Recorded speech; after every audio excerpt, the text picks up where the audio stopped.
दो number, 2 number के हिसाब से कौन कौन से इम्पोर्टेंट, तो आप देखोगे लास्ट जो चैप्टर खत्म हुआ वो एडवर्टाइजमेंट पे ही खत्म हुआ, और अगला चैप्टर एडवर्टाइजमेंट। एनसीईआरटी की एक बहुत खूबी है, चैप्टर को रिलेट करते हैं ये।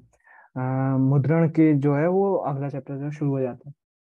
तो पहले भी देख चुके हैं अपन, ये लोग खुश नसीबी, ये क्या बोलते हैं, खुशनबीसी कर रहे हैं। एक बंदा बोलता था और बाकी लोग उसको कॉपी करते थे, इसको खुशनबीसी बोलते थे। खुश खुशनबीसी, लेकिन नहीं सॉरी, ये तो सुलेखन होता था। किताबों का सुलेखन या खुशनबीसी करने वाले लोग दक्ष सुलेखक या सुखद सुखद होते थे।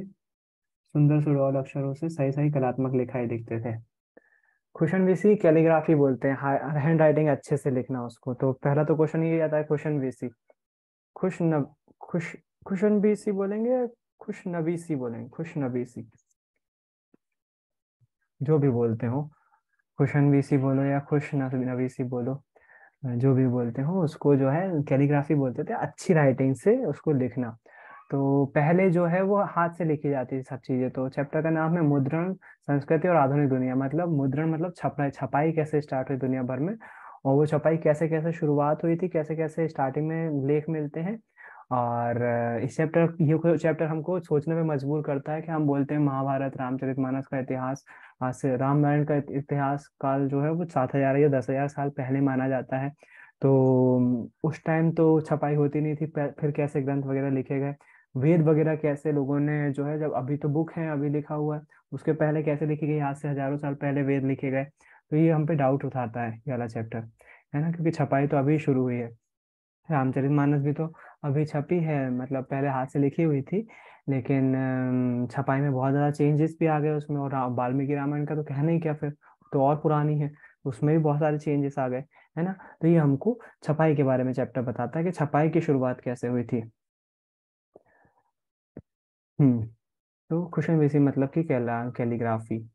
तो स्टार्टिंग में जो है वो जापान में मुद्रण शुरू हुआ था। डायमंड सूत्र बुक का नाम है, जापानीज बुक का नाम है, ये जापानीज लिखी हुई है। चीनी बौद्ध प्रचारक 1768 के ईस्वी में आया था, छपाई की तकनीक लेकर जापान आए।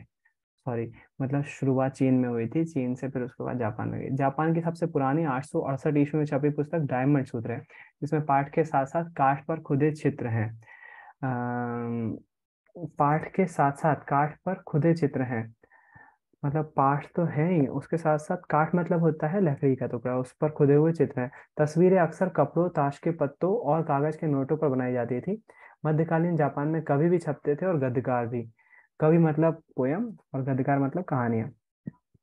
किताबें और सस्ती और सुलभ थी मध्यकालीन जापान में, मतलब जापान में पुरानी तकनीक थी इसकी। यहाँ पर आ जाता है त्रिपिटिका कोरियाना। कोरिया की वुड ब्लॉक तकनीक है यहाँ पर, जो है वो वुड पर, मतलब इसके बारे में देखिए रियल में कैसे दिख, इसमें तो फोटो लगा दी है, रियल में कैसे दिखती है देखिए इसको अपन। त्रिपिटिका कोरियाना।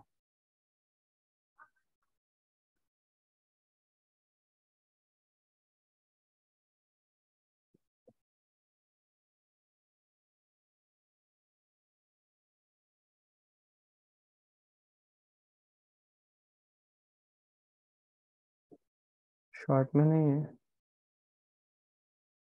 750 साल पुरानी।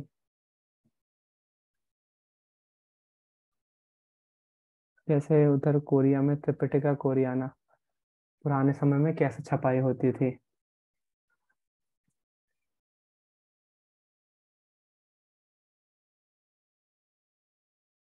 साउंड में कमी रख रहा हूँ, आपको नहीं सुनाने दे रहा हूँ। तो ये है, वुड ब्लॉक्स कहलाते हैं, लकड़ियों के ब्लॉक्स कहलाते हैं त्रिपिटिका। और यूनेस्को की वर्ल्ड हेरिटेज साइट है। यूनेस्को यूएन द्वारा ही जो है ऐसे पुरानी जो सब वो है संस्कृति से जुड़ी हुई चीजें, उनको स्टोर करने के लिए उन्हें वर्ल्ड हेरिटेज का दर्जा देता है। तो कोरिया में है।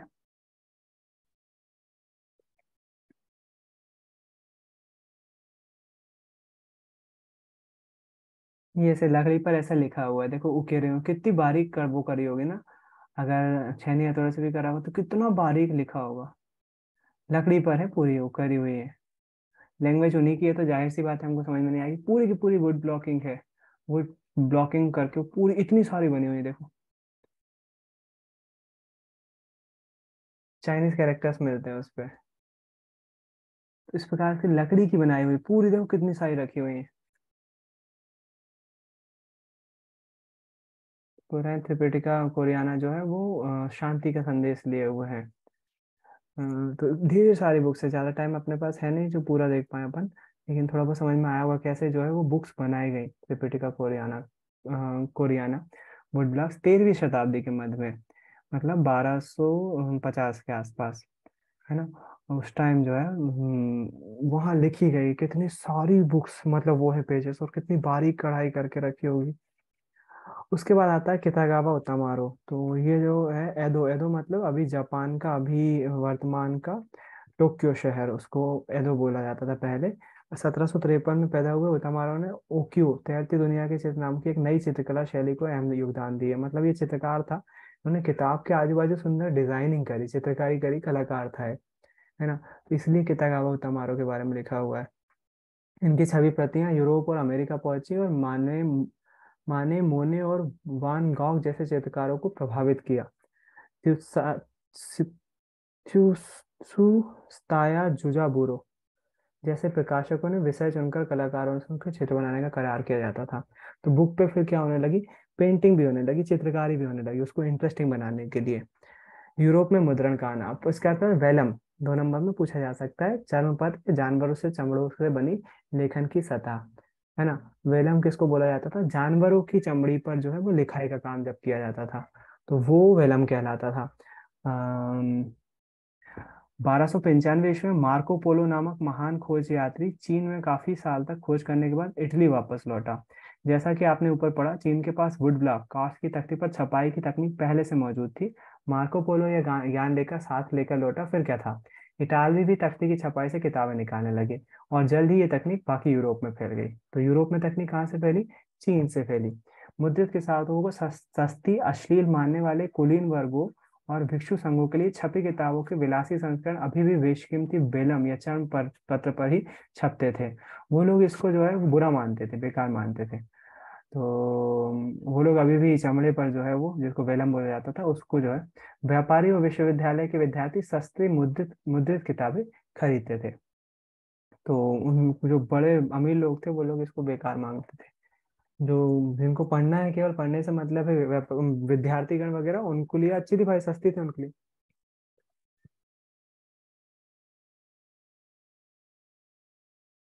जैसे अभी के केस में हो रहा है, वर्तमान समय में भी ऐसा हो रहा है, बुक्स जो है वो पीडीएफ पर ऑनलाइन सब बुक्स अवेलेबल है, सब A to Z, कोई सी बुक अवेलेबल है। तो जो पढ़ा लिखा वर्ग है वो बोलता है कि नहीं, हम बुक परचेस करके खरीदेंगे। विद्यार्थी को क्या करना है, विद्यार्थी को तो ऑनलाइन मूवी देखने का सवाल हो गया। तो जो पढ़ा लिखा वर्ग है, कुलीन वर्ग, वो बोलता है थिएटर में जाके देखो, ताकि हमारी कमाई हो सके, हम इतनी मेहनत से मूवी बना रहे हैं। और विद्यार्थी का डाउनलोड कर करके देख रहे हैं मस्त फ्री में सारी मूवीज। तो वैसे ही पुस्तकों के केस में भी हो रहा था वहां पर, है ना। किताबों की मांग बढ़ने के साथ साथ यूरोप भर के विक्रेता, नहीं यहाँ पर ये जरूरी नहीं है।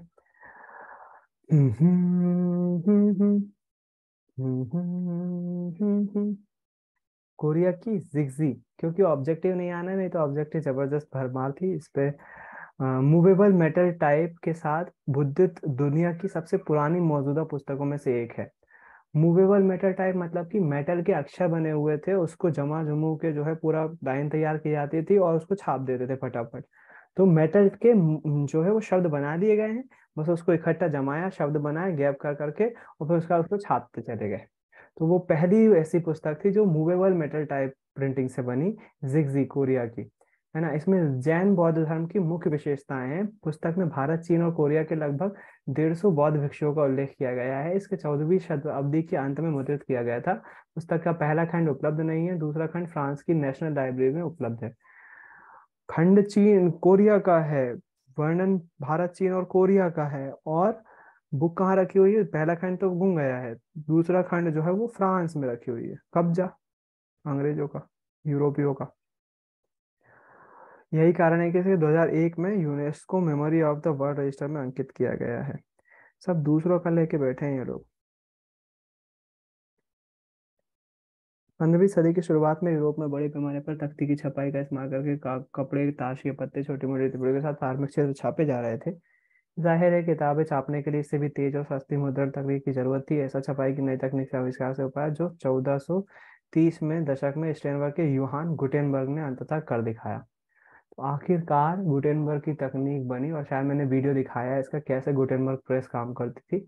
और ये इंपॉर्टेंट टॉपिक है, 2 नंबर में पूछा जा सकता है। गुटेनबर्ग के बिना ये चैप्टर अधूरा है।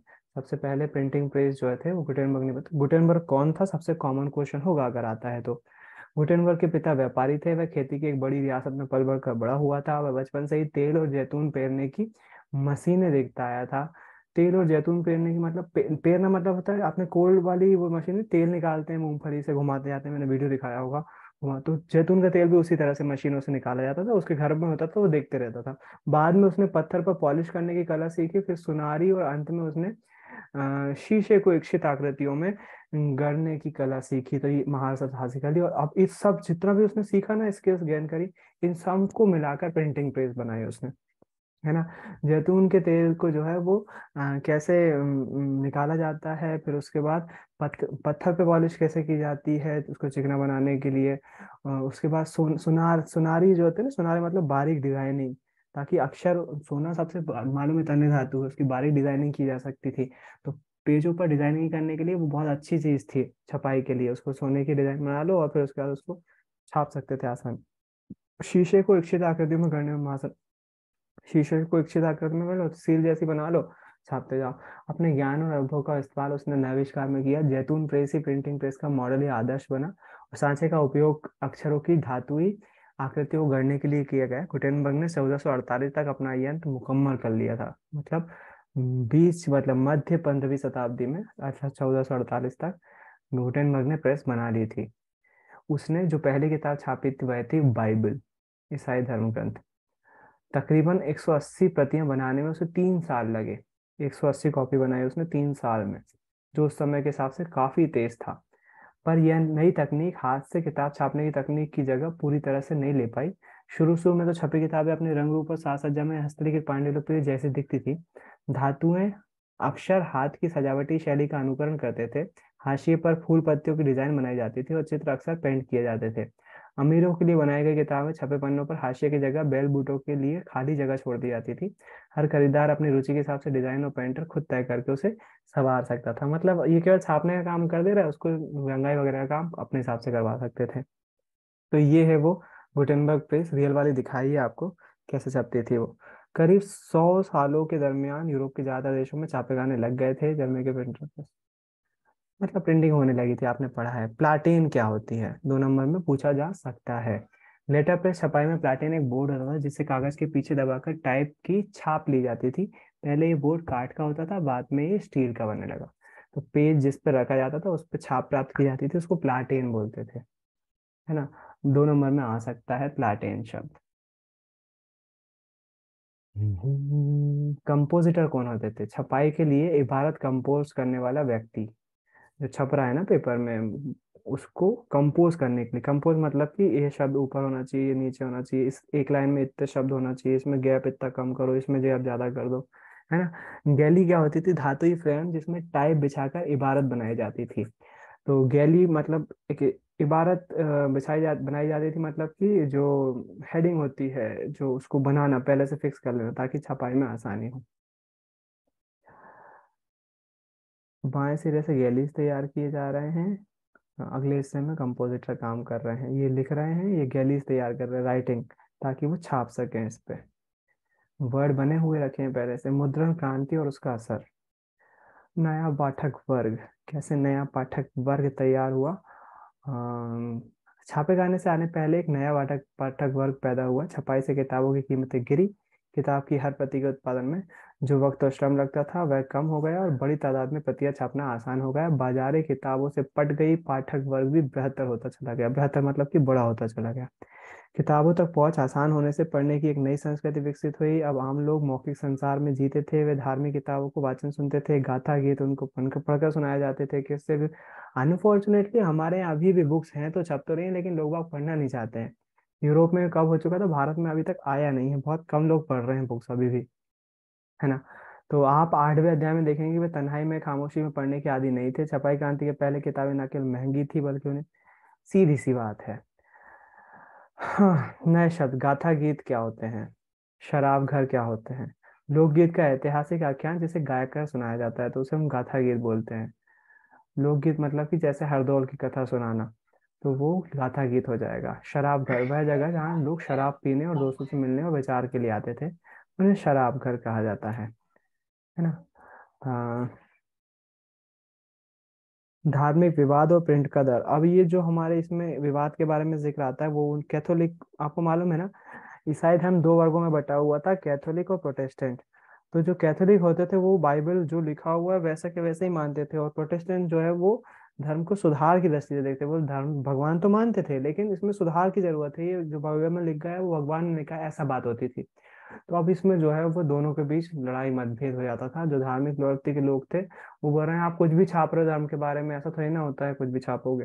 तो इस पे जो है विवाद हो जाता था। उसी के बारे में इस टॉपिक में है कि धार्मिक विवाद और प्रिंट का डर। हर कोई मुद्रित किताबों को लेकर खुश नहीं था। जिन्होंने इसका स्वागत भी किया, उनके मन में इनको लेकर कई डर थे। जब नई नई छपाई हो रही थी ना, कई लोगों को छपी किताबों के व्यापक प्रसार और छपे अपने आप ही वो डर देखा जाता है। बोला जाता है कि जो वाल्मीकि रामायण में लंका कांड के बाद जो लिखा हुआ है, बोलते हैं उसमें छपाई के दौरान गलती वो करी हुई है, किसी छेड़खानी की हुई है, अलग ही दिखता है उसमें। तो वो रामायण बिल्कुल अलग हो जाती है। जो लंका कांड रावण के मरने के बाद है, तो बोला जाता है अपने यहाँ भी छपाई पर जो है वो डाउट उठाया जाता है कि लंका कांड के बाद एक और है, उत्तर कांड शायद। तो वो जो है बोला जाता है कि वो मन से बनाया हुआ है, वो रियल रामायण में नहीं था, ऐसा बोला जाता है। कई लोगों को छपी किताब के व्यापक प्रसार और छपे शब्द की सुगमता को लेकर आशंका थी कि जानी चाहिए थी इसका आम लोगों के जहन पर क्या असर हो। भय था कि अगर छपे हुए पढ़े जा रहे पर कोई नियंत्रण ना होगा। माइक बंद रखा करो यार। अपने आप माइक कैसे खुल जा रहा, मेरे को समझ में नहीं आ रहा।